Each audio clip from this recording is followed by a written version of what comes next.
Right, I think we'll get started if that's okay. Good afternoon, everyone. Welcome to what is the final session of today's Faculty of Engineering Research Showcase day.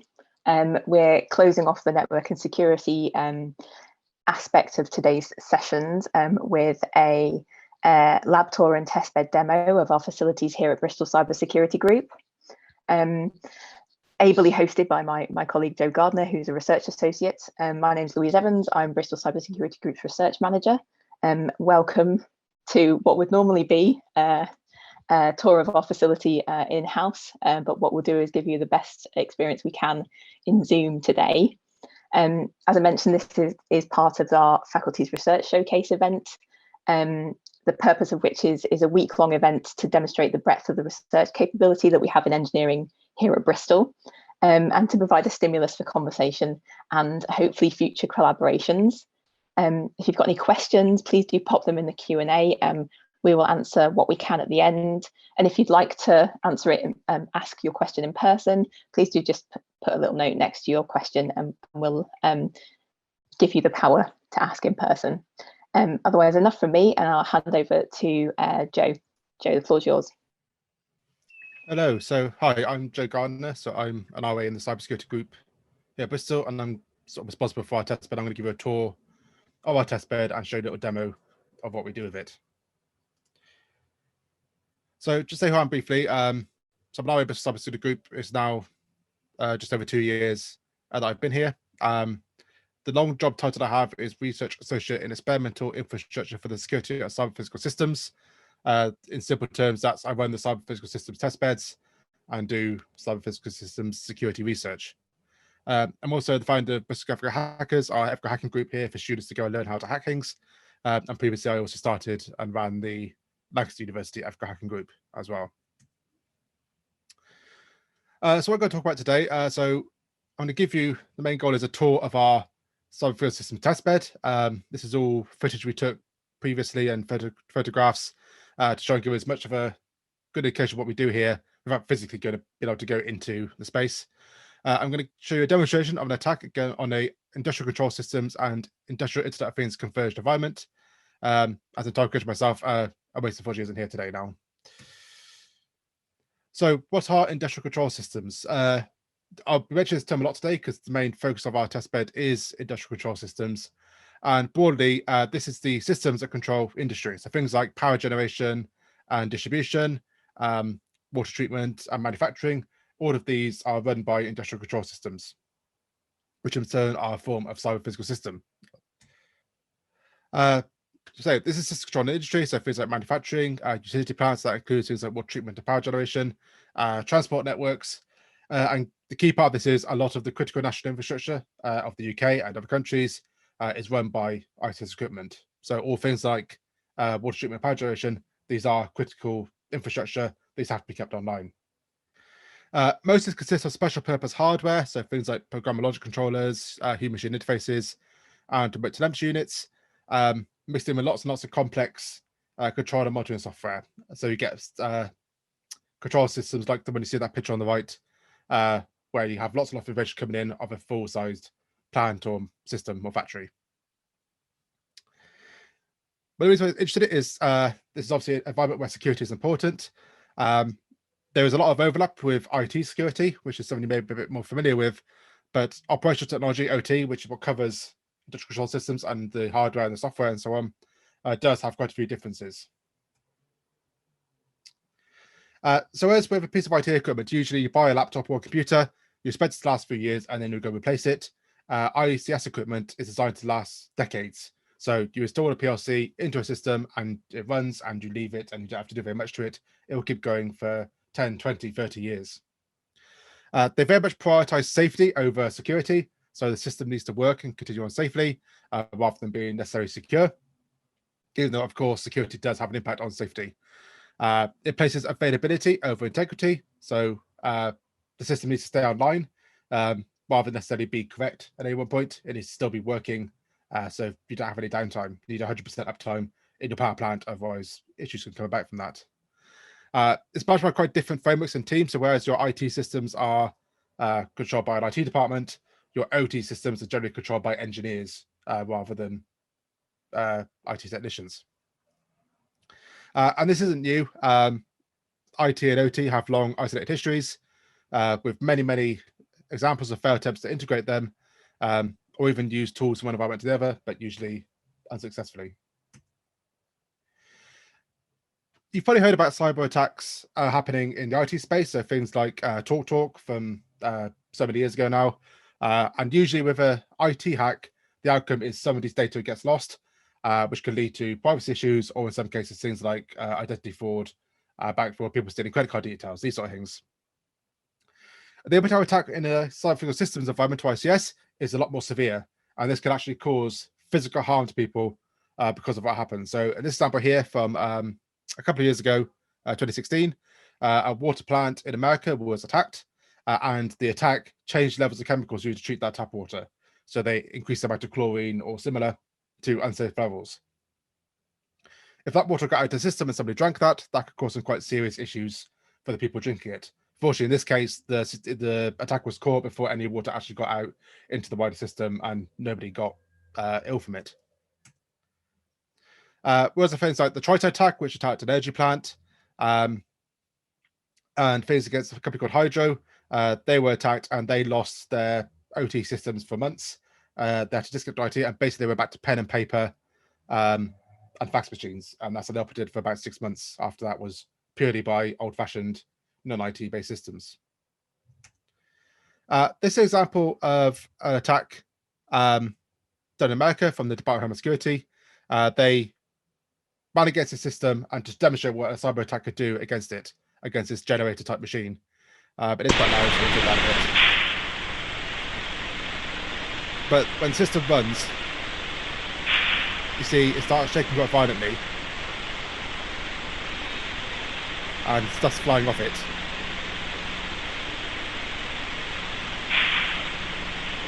And soon it's going to go really bad.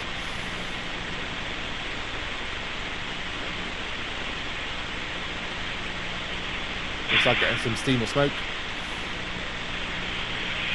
and then some much darker black smoke, and things aren't looking very good there. And this is a wider view of what's coming out of the chimney from that. It's a very dark looking, nasty looking smoke.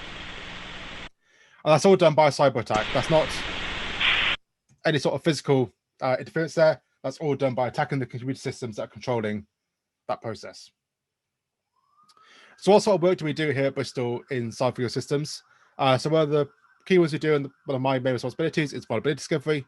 So looking at these systems and trying to find flaws in them. So we have a few vulnerabilities that we've reported and been accepted and published, showing issues in some of these devices and software, and people can then go and respond to that afterwards. We look at issues of convergence. So when you start mixing industrial control systems and the Internet of Things, or IoT, and also things like ICS and your burner management system, so the systems that control your building, your heating, cooling, when these start getting linked up, what sort of vulnerabilities can that introduce between the two? We look at intrusion detection, so ways of protecting against the flaws. So once you know what the flaws are, how do you protect against them using automated systems? We do software analysis, so we look at how to write secure software and firmware and developer behaviors, and also look at ways of finding vulnerabilities in existing software, so using things like static analysis and software analysis, code analysis to be able to find vulnerabilities before they become an issue. We do a lot of work in human factors, and in particular how human operators operate while under attack and how they can react to what's going on. And we also do quite a lot of work on legislation, and particularly we have a few projects around the NIST directive and how that relates to security. So we just finished a project for the Rittix Institute, which was done by Ola, who's not here today. And she spoke to a lot of OT engineers and got their views on what they're doing in reaction to things like the NIST directive and what needs to be done and what needs to be changed in that. So how do we go about this? Our motto is everything we do, we build and test. So we never use simulations for actual research work. We take something, we build it, and we test it in our full environment. We have a very large scale ICS test bed. It's one of the biggest in the country. If you find a vulnerability, we prove it works and show the impact. So we don't just say this is this. We run it against our system and show what it can do, as I'll show you an example of that at the end of this talk. If we're building a detection system, we'll install it in the test bed and we'll try and attack it and see what we can do. mainly because we need to prove the work we do is viable. So we need to go and show this is working so people to pay attention to it and see this would actually work. And that's why we invested in this large scale testbed to prove that our work works. A lot of our human factors work are backed by user studies. So we get people into our operations center, sit them in front of the screens and make them do stuff. And also, somebody may have seen this in the past, is our Lego game, which is focused on an OT environment, and we get people to play this. This now has been played by about 3,000 or 4,000 people in a decision-making environment, and we monitor what they do while they're doing that. So just briefly, the testbed has involved a lot of people, not just myself. So on the government side, we have Barney, Ben, me, Awais, and Ben Shreve. And also we have a team of engineers who work in the engineering department, mostly in the electrical engineering workshop, so particularly Dom and Chris Fry. And they've helped us build this testbed, get things wired and sorted properly so it's all safe and it's going to last a long time. So what are the requirements of this testbed? So we have sort of 5 key use cases for research, which kind of overlap with what I've already said about what we do. So one is to provide this convergence between the IT and OT spaces and allow us to link those two types of systems up.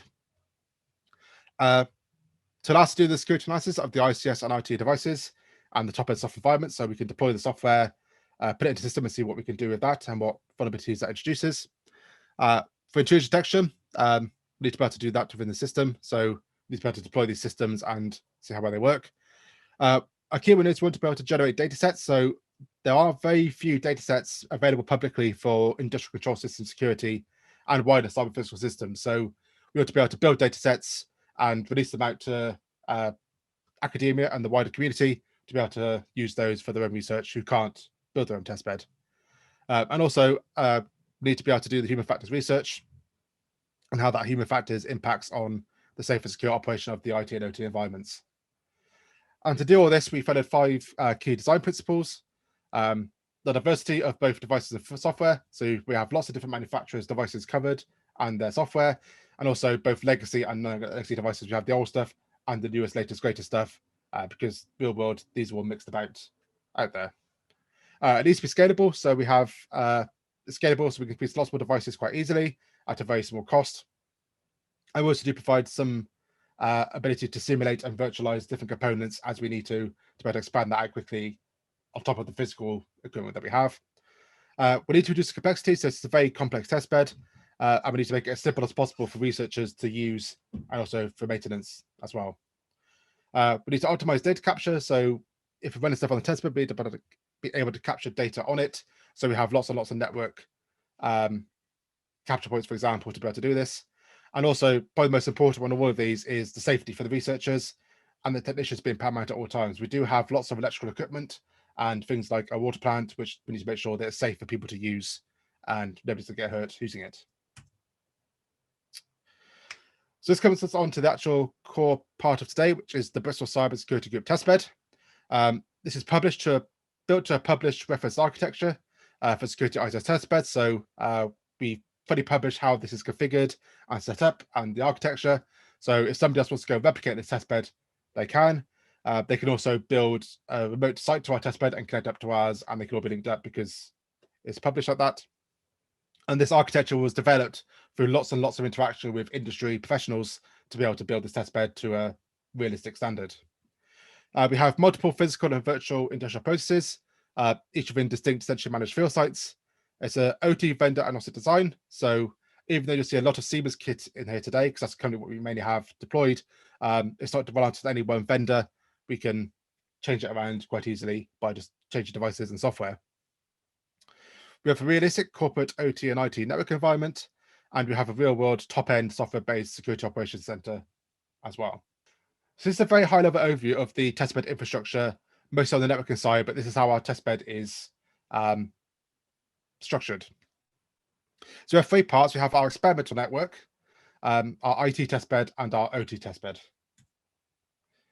The experimental network is purely there for us to be able to access the testbed and maintain it. So this is a few different networks that allow us to go and put devices on there and different software and be able to get to them from our central operations center location or remotely over a VPN.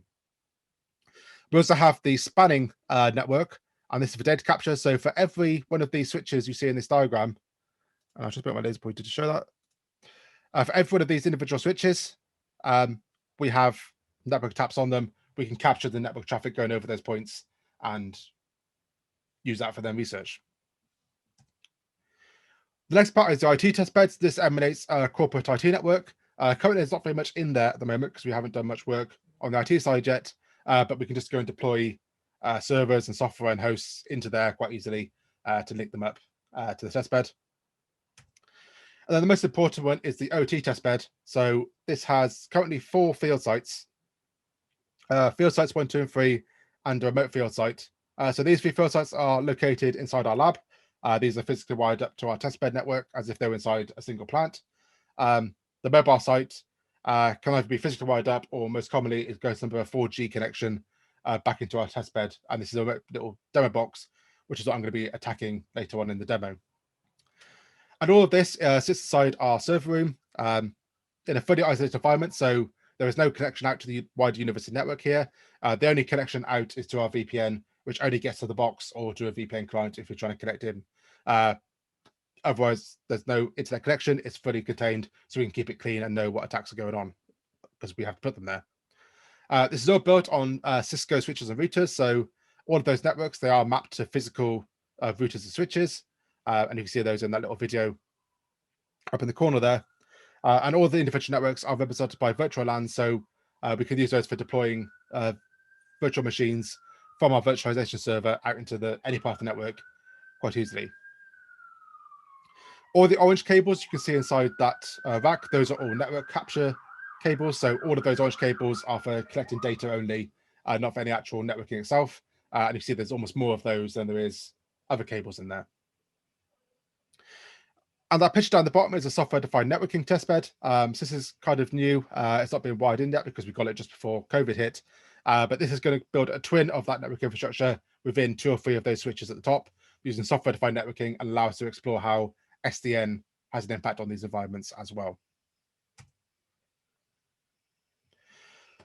And for the services, we have a fully virtual environment for software. So these 2 machines down here are virtualization servers. We have 2 of them running vSphere from VMware. And so for any software or servers that we need deployed in there, we use them as a virtual machine onto one of those machines, and then we can directly map those to any of those individual networks as part of the testbed network. The reason we use VMs rather than physical servers is partly because of space. We have to have a machine for each server. That's a lot of stuff to put on our server rack. Also, it just means it's very easy to deploy VMs. We just have to boot up a VM. We can make backups and change them and deploy them on the network without having to go and physically move cables and things. And all those VMs are connected to our management network, so we can go and RDP into them and control the VMs remotely and maintain them very, very easily without having to, again, go and connect ourselves up to certain parts of the network or plug cables in. It can all be done from central environment of our SOC or the VPN. Let's say we have a dedicated VPN for this. So this is comes from an external company. This allows remote access to all our services. And also through the VPN and the testbed, it does allow field sites to be linked to the external top end and vice versa. So if we want to link our field sites to somebody else's testbed, the network infrastructure allows that. And also, if somebody else wanted to build a field site at a different university or somewhere else, and they want to use our top end, they can link their testbed up to ours and use our infrastructure as well. And this was designed from the start to be able to allow to expand our testbed and also collaborate with other testbeds a lot more easily. So now we come on to the physical processes, and the first of these is the water treatment plant. This is a Gunt CE581, made by a company called Gunt. We just call it the Gunt.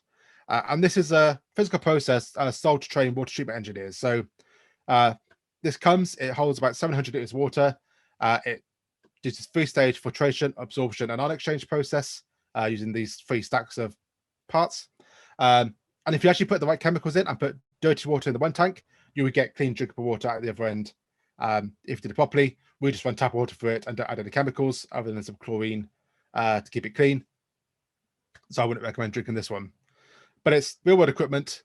It's basically a giant Brita filter, is the simple way of saying it. This is almost a standard, but we made a few modifications from the manufacturer when we bought it. So we have a removable pipe in there for being able to add extra sensors, which I'll show in a bit more detail in a second.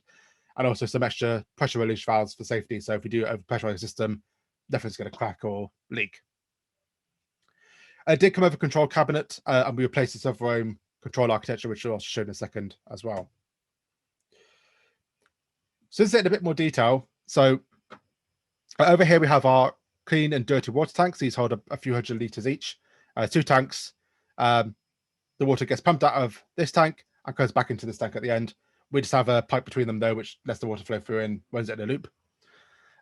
These are the 3 stages. So this is filtration, this is gravel and sand, this is absorption, this is aluminium oxide and activated carbon, and this is ion exchange, which does something to soften the water or something. I don't quite understand on that bit. Then we then have, and the water moves through this by going pumped up from here and going through these 3 stacks in sequence. And you can do either 1 stack, 2 stacks, or 3 stacks, depending on how clean you want to make the water at the end.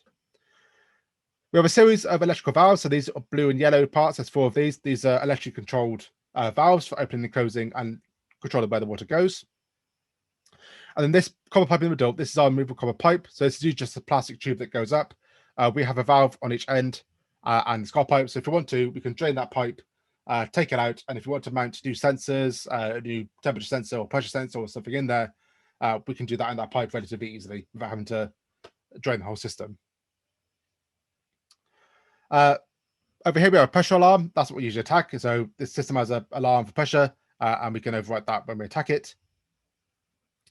And then some of the safety features here, we have these big yellow overflow buttons, these buckets. So if something does a leak on here, they catch water. And there is actually an electrical cutoff system. So if water is sensed in these buckets, it will cut the power to the pump and means we don't pump out the water, because these can hold the water that's stored inside the actual system. But if the water kept pumping out of the 2 tanks, it would overflow those and flood our kitchen, because this is in our coffee area, so that's kitchen in the lab. This is the original control cabinet. This has a small PLC for a company called Eaton. So basically what we did was we ripped all the terminals out of there and sort them out and add these cables that come out of here, and these go round into our control room / server room, and I'll show you that in a second, what that looks like now. And this is how it looks when it's running. So normally when it's running, the pressure to this stage is about 80% pump speed. Now if I overpressurize it, then the pump turns off until the pressure release drops down again, and then it starts again. And it will keep doing that indefinitely until you lower that pump speed down again to normalize the system. When we attack this one, we can disable that pressure alarm and make that pressure go above the normal safety limit on there by a little bit. The next process is our model factory. Since it's currently being programmed, this is very new. This was actually finished last week, at least the initial programming of this. And it's now being used by some of our CDT students for a group assignment. They're scanning the control systems for it. So even though this is quite small, this is a factory of a company called Fisher Technic, it's actually a very, very complex system. So whereas the water plant has 4 valves and a pump as outputs, and then a few temperature sensors and so on, this has about 70 or so different sensors and actuators on it. In these 4-stage warehouse, the robot arm, an oven, and a sorting stations. So this gives us a much more complex environment to look at. And there's obviously had to be interaction between the different processes on here. So if you affect one process, that does have a knock-on effect to the other processes because they receive the blocks from each other. So this is currently being finished now. It's almost done. And this is quite an impressive bit. It's actually a bit more interesting than the water plant because a lot more goes on. And then finally, for process at the moment, we have our virtual process, which is called FactoryIO. So this is for a company called Real Games. This is mainly used for teaching and prototyping rather than so much research. But with this, you can do quite a large-scale simulation of a manufacturing process. And you see that running on the screen now. So there's a virtual little conveyor belt there, which is linked up to an actual PLC in a box. It can talk to these devices over Ethernet, especially to Siemens and Allen Bradley devices. And they can control them, and you link them up through these drivers. So we use it for teaching because it means that we have some teacher boxes I'll show in a second. We give it to the students, they can use this and have a physical process with no wiring required or safety issues. But you can get some quite complex process on here, learn how to program devices, and you can also attack this as well. So this is a typical example of one of our process control boards. This is for field site 1, the water plant. This is what actually controls that water treatment plant from the other room. Again, this is part of the reference architecture. So this is a reference standard. We have now 3 of these that are the same, and you'll see those are all in a second. But I have the same zoning and terminal configuration for each of them. There's space here for multiple devices. We can put lots of different devices on here at the same time. There's a fair bit of space. And compared to a normal sort of control cabinet where it's all sealed off, this is fully open. We can get to stuff very easily, although it is in a secured room. So you can't just get to there and pull wires out or access the devices. Broadly, this is made safe. All the 240 volt electricity supplies are down this box down here, which is locked and it's enclosed. So this entire board runs at 24 volts, which is relatively safe. So you're not going to hurt yourself too seriously if you touch a bare wire, if you happen to do that.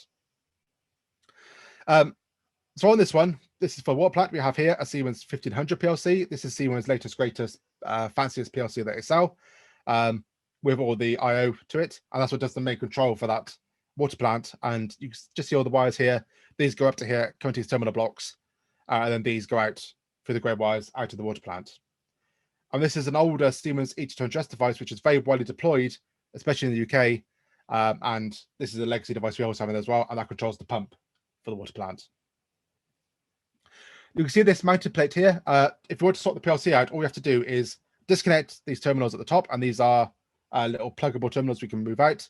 Take that plate off the board, then we can put a new PLC on, map the terminals up, and it's very easy to swap that out then. It's a day's work instead of where one up from scratch would be a week's work on there. And we also have things like networking. So this is an industrial grade network router. This is a firewall. This is a little wireless access point, a cheap one for the wireless HMI you have the water plant, and so on. I mean, I have 3 of these on the walls. This is what the room looked like on Friday. A little bit messy at the moment because we're currently sorting the factory out, but we have the water plant here, the guns board. We have the control system for the factory here and the HMI for that. And then this is a third site, which is currently being used as a bit of a sandbox. We put devices on there and use those for small scale experiments. That's one of our PhDs is currently doing. And this is pretty much the entire width of the wall in our server room. It's quite impressive when you see it in person in there. In terms of control devices, we do have quite a lot of these. So we have multiple manufacturers covered. I'll show you the full list in a second of who we currently have in the lab. We have both legacy and new devices. So again, this is the old E200S. This is a 20, 30-year-old model, although this actual PLC is a bit newer. And this is the Siemens 1500 there. And this includes PLCs, human machine interfaces, telemetry units, industrial switches, wireless communication devices, different sensors, some security appliances. We have a lot of stuff covered. We have cupboards and cupboards of it in the lab, which we're at the moment deploying a lot of this now. And this is the main sort of group of manufacturers you have. So things like Siemens, Schneider, Rockwell, Allen Bradley, ABB, Yokogawa, Westermo, Delta, Honeywell, Checkpoint. If you know anything about this stuff, you'll recognize all these names as being part of this industry. The 2 big ones here are Siemens and Allen Bradley. They're sort of 2 of the bigger manufacturers of this equipment. We then have our Security Operations Center here, modeled by some of our CDT students from our photo day. This is a 3-station SOC within the lab. There are some ongoing plans to maybe expand this out to be much bigger. This is physically connected to Testbed network. There are 3 cables that go from this room back into our server room, and it is up, so it's still part of that closed loop environment. They form part of that network, and we do have a little switch that's over in the corner over here, which gives us physical access to some of the other VLANs if required. So if we need to connect up to a certain part of the network, we can plug a laptop in or similar, and also get to those as well, because there's some certain laptops to do maintenance tasks, programming, and so on. This allows for the control of the test bed partially, and also we can access VMs on our servers and display them on the different screens to give us a view of the SOC. Probably use case for this other than testbed maintenance is for human-based studies, so we can sit somebody down in front of the screen and observe them doing stuff. So one experiment we did a few years ago with our PhDs, we had a simulated log of a water plant and different fill levels of tanks and so on, an email client, and you had to make a log of anything that became suspicious, and you got lots and lots of emails coming through, and some of them were phishing type emails and so on. And at some point, the water plant was attacked, the sensor values went wrong, and they're trying to identify this. And within that 45 minutes we were sat there, it became quite difficult to try and log what was going on both of them, and we monitored what people were doing with that and where they clicked and so on as part of that. And SOC sits inside our lab room. So this is sort of our main room for doing work here. So we have the SOC station on the side, and then over here is our training area with different trainer prototypes. We'll see a bit more in a second. Storage cupboards, and our demo box, and a training bench over there as well for doing stuff. So we can sit in here. We can get quite a few people in here working at once, although obviously not at the moment. Doing work on the different parts of the lab and different experiments and so on. Well, let's come on to our Convergency dependency testbed. So this is our burden management system here. This sits inside our coffee room again. We have a cabinet on the wall. The reason we have this is when you have a physical process, it doesn't sit in isolation. When you have a factory, you do have things like HVAC, so your heating and cooling systems and lighting and so on, all part of that. So we have the burden management system here, which we can connect up to our testbed and use that to see the convergence issues there. As part of this, one of these devices here allows us to connect up consumer-grade IoT, so things like Philips Hue lighting, smart locks, and so on, can be linked up to the BMS system. And obviously, they introduce their own vulnerabilities because a lot of these devices are quite poor in terms of security. I'll just show sort of how realistic this thing is. This was built by a contractor for us. This came pre-built, but to our specification. At one point, the University of States, we found them in our coffee room. They'd opened up the cabinet because at that point we didn't have a lock on it. And we're about to plug a laptop into the switch inside, which would have been quite bad for them if we actually went and attacks at the time, because they would gone then plugged that into the actual building control system, and they could have infected things. So now this is a bit better locked, and there's a big sign saying, "Don't touch. This isn't a real BMS." We then have our remote field site. So this is built for when we do demonstrations outside of the department, and also as a small scale testbed as well. So this links up via 4G to our main testbed and sits as a field site on that network, but it sits inside 2 penny cases and a laptop bag. We can take it around the back of a car quite easily. It's a scaled down process. It's a small conveyor belt. The conveyor comes from a company called LJ Crate, which we modified and built into the penny case. And then we have a control board inside a second penny case, which has things like HMI. This is a 4G radio. This is a wireless HART gateway and so on in there. We tend to run this fully self-contained rather than use the 4G. So we take 2 laptops that have the virtualized software as well. And you can even do 2 laptops with a virtualized cloud and have the link up. Because usually 4G, when you're doing a demo at a busy place, just 4G isn't as reliable as you'd like it to be. I will show this working because this is what I'm going to attack as part of the demo shortly. This was first showed at Cyber UK conference up in Glasgow, 2019, the last one they managed to hold before last year was cancelled. So we had this on stage, and we actually showed an attack against this same attack I'm going to show you today. We did it live in front of a crowd of a few hundred people. Rather than only though, in doing that attack, we attacked Siemens devices and Schneider devices, and we were sat in a talk slot between Siemens and Schneider on the bill. So we were a little bit nervous going in, but everything was fine in that sense. And we did take some small events as well. So this is some of the local B-sides security conferences. So B-sides Wales in Cardiff, and also B-sides Bristol, which is held at UWE. This is all 2 years ago now, because last year they were cancelled. So we take them there. We show stuff off. We show live demos to people. Made it aimed at people in the security industry here, but still, even them, they've never seen the stuff, so they get quite impressed by seeing stuff in person. And there's our FRA Ben Shreve with the Lego game there. We then have some training and prototyping equipment. The testbed is obviously, as you can probably guess, quite expensive and very complex. So we have quite a few levels of training and prototyping equipment we can use to get people to both build systems and test them before they launch them on testbed, and also for learning how to use stuff. We have our OCS teaching boxes, the training bench in the SOC room, and also our demo box as well is one of our prototyping stations on here. The main benefits here are the lower cost. They have a much smaller learning curve, and also there's a lot less risk of flooding the office if something goes wrong. The water plant, you could do that. So our teaching boxes, I do say 12 here. We do actually now have 18 of these for Siemens. These are fully designed and built in-house. We use these in the CDT teaching. We actually finished that module this morning. Today was their last day using it.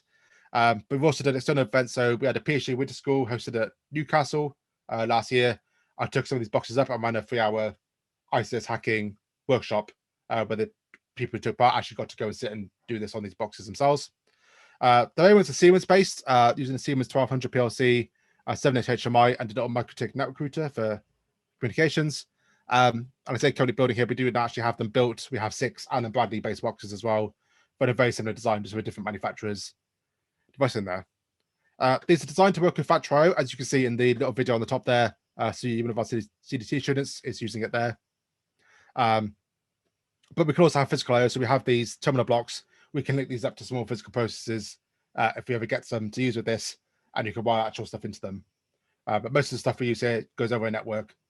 No extra wiring required out there. We then have our training bench. This has been rearranged a little bit since this picture was taken. But we have 2 physical processes here, plus a teaching box usually there, and a workstation with the various software on there. And this lets people go and learn how to program devices and use the software and so on, and also can be used for small scale experiments. So we have 2 LJ Create ICS trainers here, ICS little posters. The first one is a conveyor belt, which is exactly the same as running our demo box, just how it usually comes. And also then this larger manufacturing type sorting process where you have these little cutout manufactured pieces, and it does a series of tests of them to a recipe. If the drilled holes, the thickness, the grooves cut out correctly, and it will sort them at the end by these different stations.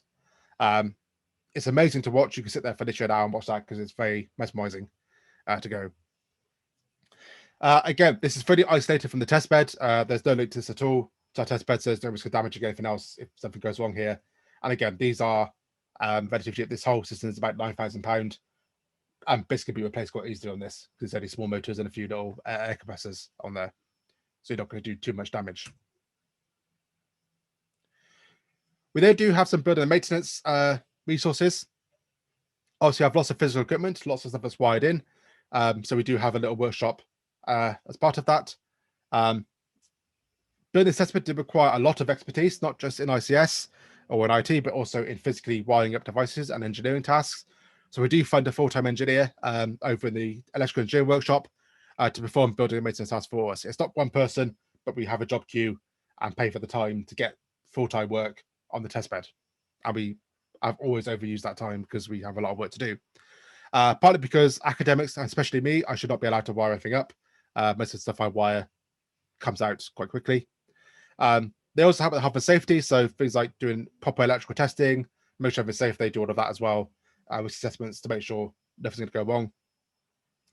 And we do have a one-site workshop for prototyping repairs, which includes a MakerBot 3D printer and Superbot printer, and that's what that looks like. So we have our workbench over here. We have a soldering station, tool station here. We do have a drill and a saw. This is a HP Spark PC, which can do 3D scanning, various power supplies, and then over here is our 3D printer MakerBot. This is a lot tidier than this room usually is. And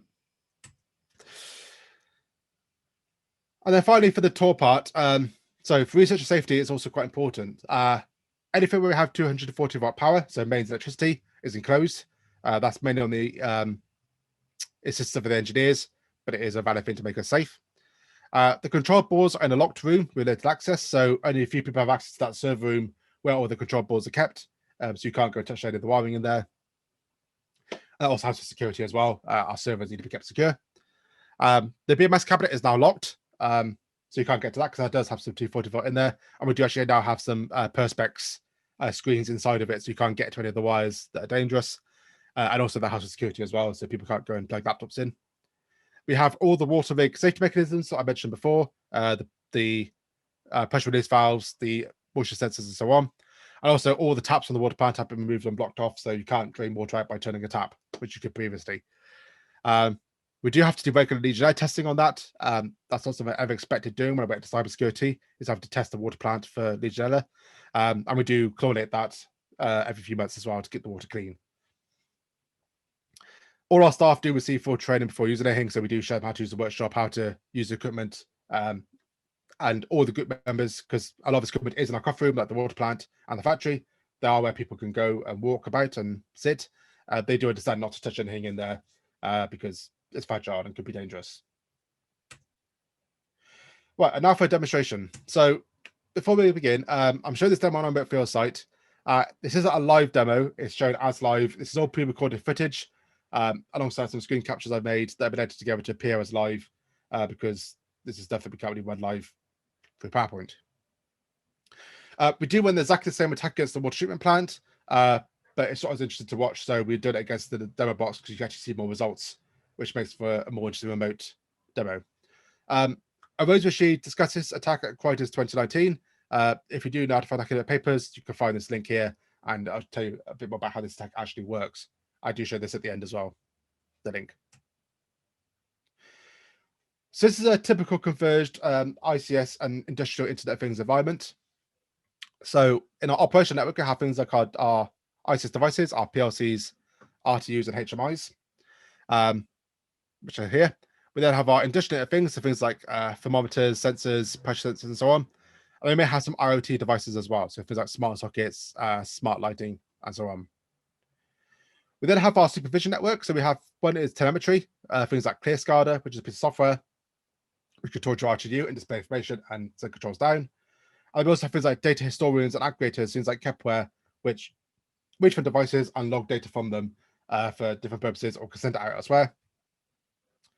And then we have industrial Internet of Things cloud platforms. Two examples of this are Wonderware and the one we're going to look at today, which is Thingworx as well.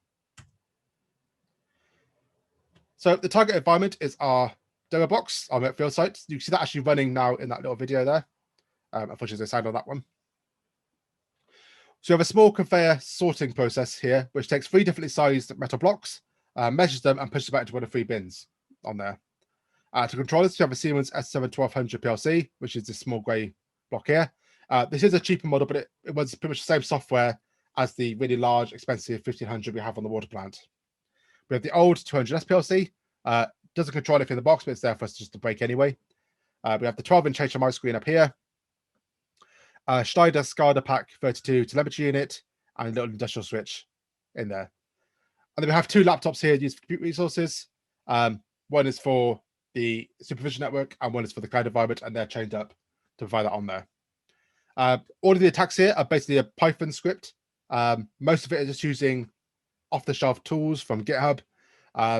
There's only one actual exploit used in this attack, but no, unfortunately, I can't share that script with you because it is kept quite secure. So this is just how it should look normally running. So it measures the blocks and it pushes them back to one of the 3 bins.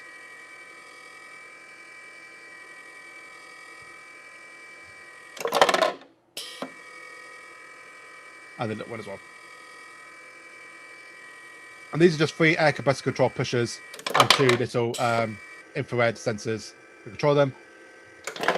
And this is what the HMI screen usually looks like. So it sees running in automatic mode, which means it's running on the full logic.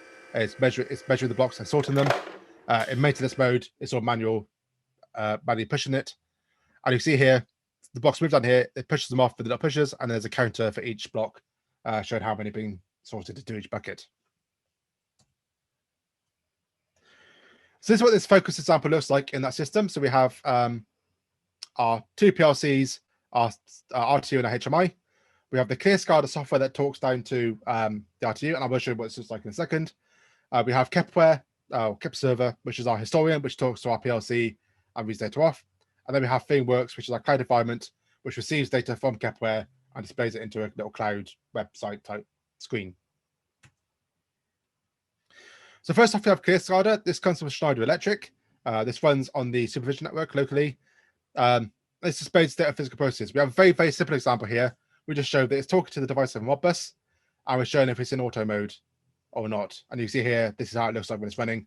In real life, you make this look pretty, you put animations and stuff in there. We just have very basic status updates here to show what it's like.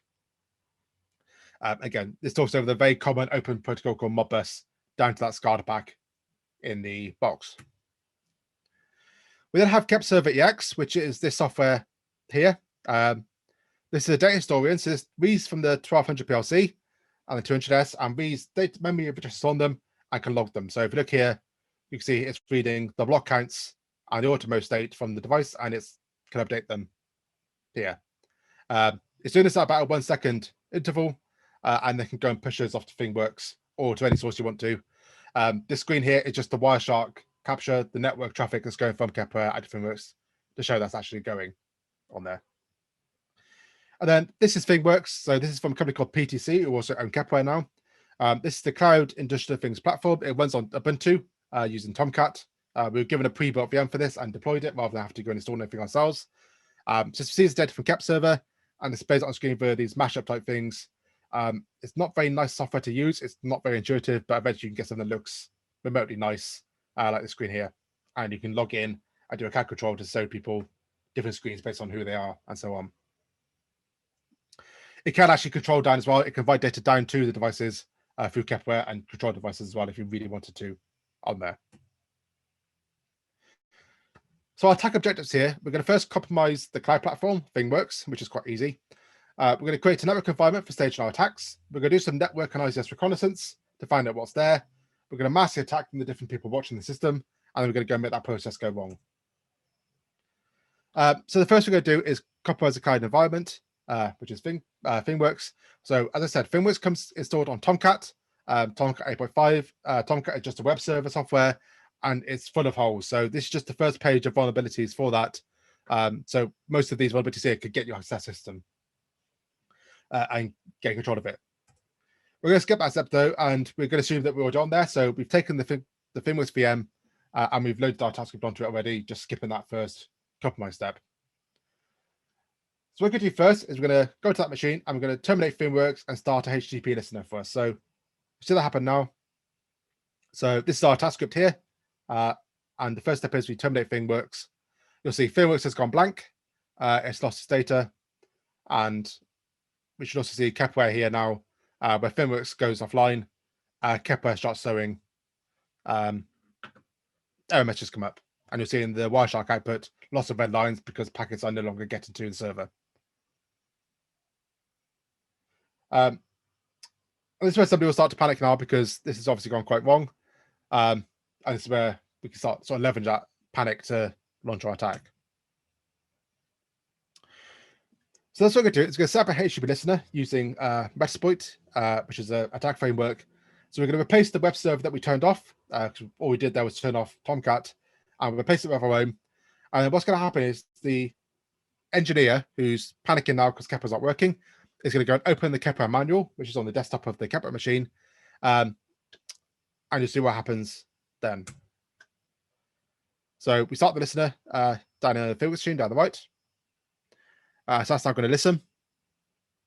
Our engineer goes and opens the PDF file on the desktop in a second. It's coming now. So it's now that web server is now seeing the requests from the Kep server, but it's not going to process them. It's going to drop the results. So he opens the manual on the desktop, the Kepware guide.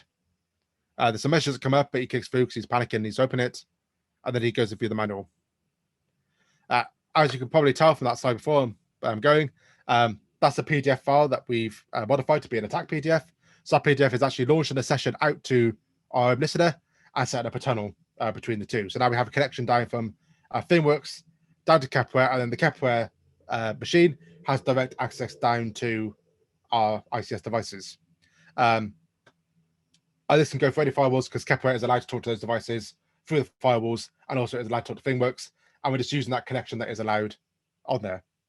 We then relaunch our attack script using a proxy tool called proxy chains. So now whatever we run from our attack script is going to come out through the Kepware machine as if we had direct access down to those devices on there. So next part we're going to do is some reconnaissance.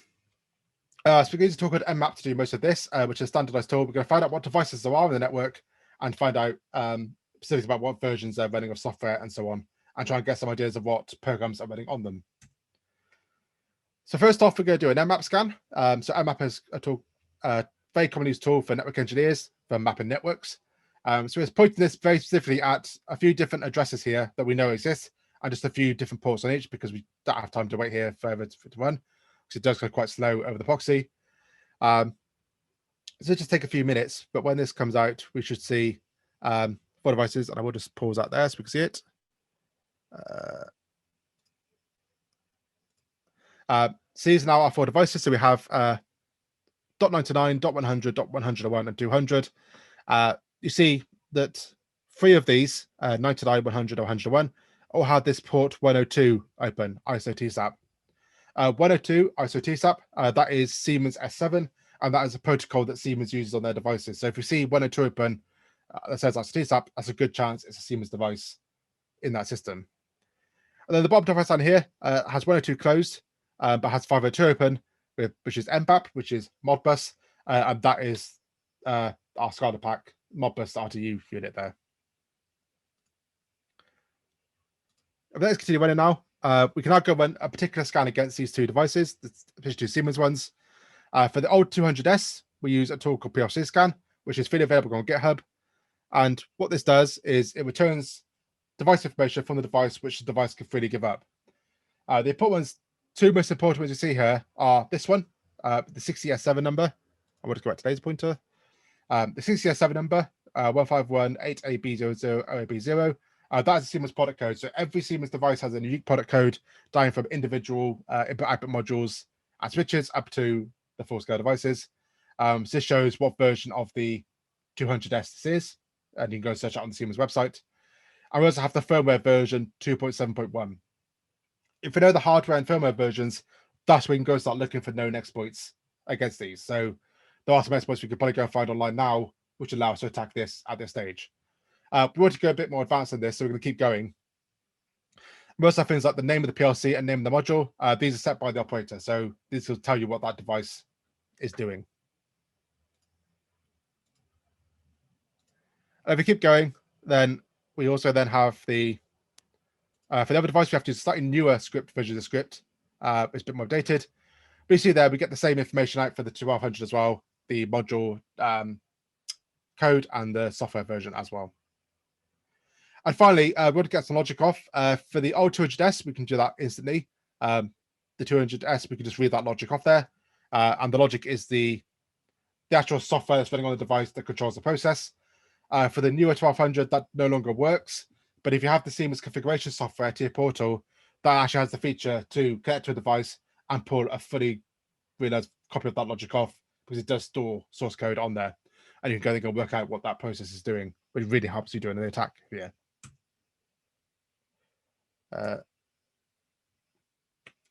So now we get to the actual attack phase. We're going to make it go wrong. And we're going to do a sort of all in one go here, or two steps.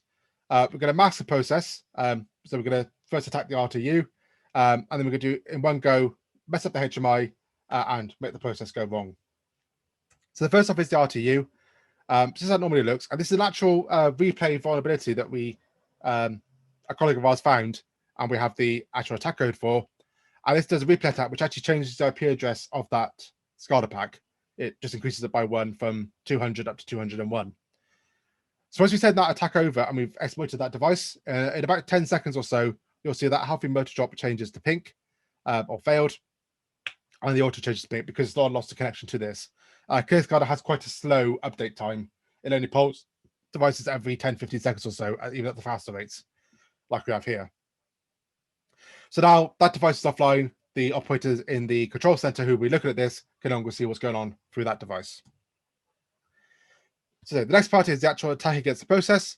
And the other operator we need to worry about is the person who's actually in the plant who could go and see that HMI screen next to the process. So as part of the attack, and I use the same method of both of them, we're going to force the person to maintenance mode. We're going to make the conveyor belt overrun without sorting stuff. But for the person looking at the HMI screen, it's going to look like everything is normal on there. So you see that happening now. And on this window that comes up here, you can see this is repeatedly writing down to the device with lots and lots of packets. And you can see the conveyor belt moving. And that block is now going to go and run off the end of there rather than be sorted to the bucket. And you'll see in a second when I show the HMI screen.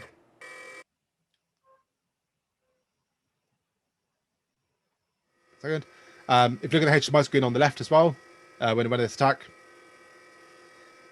you'll see that the HMI screen is updating, but it's still showing it is currently in auto mode by the green light at the top, even if it has switched to maintenance mode on there. We can do a few more things with that conveyor belt to make it go wrong in different ways. So we had a student look at this to try and do some more interesting modifications to how it's running. So the first one is we can make it missort. So I'm going to now tell it whatever block size comes in next, push it out of the small block pusher. So we put a large block on and it's going to go out for the small block end.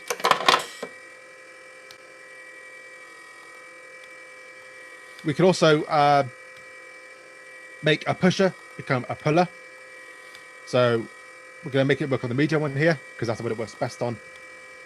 So now when it reads a medium block, it's going to now try and pull the block off instead of push it off, the conveyor belt.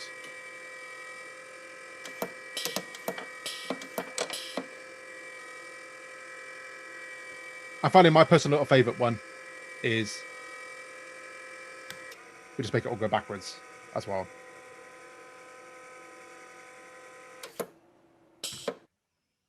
And for good measure, we'll also kill a PLC as part of this.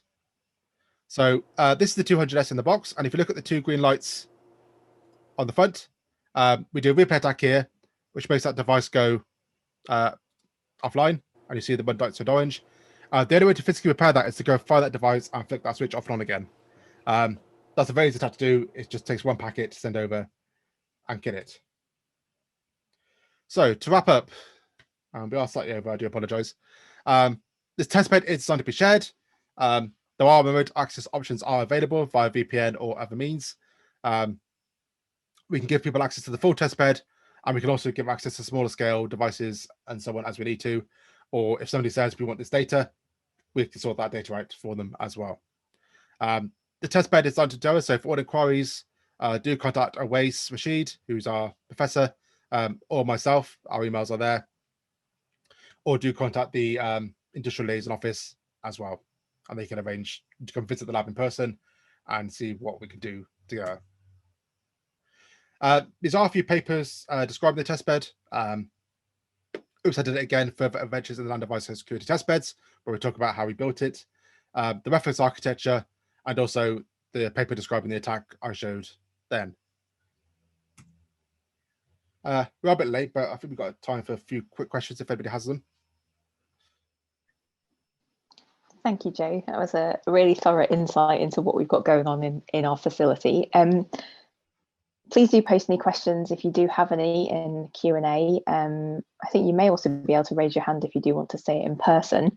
I've got one question here, Joe, which is, what's next? Have you got any other, sorry, the word escapes me. Have you got any other processes in mind? What's next for Bristol Cyber Security Group in this area? So we're currently in talks with the Energy Systems Group over in engineering with Phil Taylor, the new VP of Research. He does energy systems and looks at the similar sort of control stuff we do.